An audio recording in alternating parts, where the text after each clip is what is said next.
Hello everyone, প্রথমেই সবাইকে জানাই শুভ নববর্ষ। বছরের প্রথম দিনেই কিন্তু আমি সাজুগুজু করে নিয়েছি আর পরে নিয়েছি আমার দাদা বৌদির দেওয়া এই সুন্দর জামাটা। তারপরে মাকে টাটা করে বেরিয়ে গেলাম আজকে একটু ঘুরতে যাব বলে। আজ কিন্তু আমি ফ্যামিলির সাথে যাচ্ছি না, যাচ্ছি আমার বন্ধু বান্ধবীদের সাথে। স্টেশনে এসে সবার সাথে দেখা হয়ে গেল, তারপর ট্রেনে উঠে আমরা চলে এসেছি কিন্তু নবদ্বীপে কিন্তু আমরা টোটো করে নিয়েছি আর টোটো করে চলে গেছি মহাপ্রভুর জন্মস্থান প্রাচীন মায়াপুর। আর সেখানে রয়েছে কিন্তু 60 ফুট মহাপ্রভু, সেটাই কিন্তু আজকে আমরা দেখতে গেছিলাম বছরের প্রথম দিনে। তারপর চারিদিকটা তোমাদের দেখিয়ে দিলাম, আর এত সুন্দর জায়গাটা যে মনে হয় সারা দিন এইখানে বসে থাকি। তারপর চারিদিকটা ঘুরে নিলাম আর দেখলাম এখানে ঝর্ণা পড়ছে আর কিন্তু কত মাছ। তারপরে চলে গেলাম কিন্তু মিউজিয়ামের ভেতর। মিউজিয়ামেও কিন্তু রাধাকৃষ্ণের অনেক কিছু রয়েছে, আর রয়েছে একটা গোপাল ঠাকুর। সেইখানে একটু গোপাল ঠাকুরটাকে আমি দোলনা দিয়ে দিলাম। তারপর কিন্তু দেখতে চলে গেলাম গোবর্ধন পাহাড়, যেখানে কিন্তু শ্রীকৃষ্ণ ওই কড়ি আঙুলে করে পাহাড় তুলে ধরেছিল।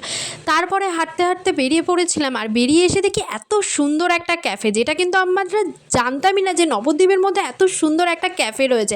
ক্যাফেতে গেছি, কিছু না খেলে হয় বলো? কিন্তু দুর্ভাগ্যের বিষয় সেদিন ছিল মঙ্গলবার, আমি কিন্তু কোনো ননভেজ খেতেই পারবো না। আমিও খেতে পারবো না, আমার পাশে যে বন্ধুটা বসে রয়েছে সেও খেতে পারবে না।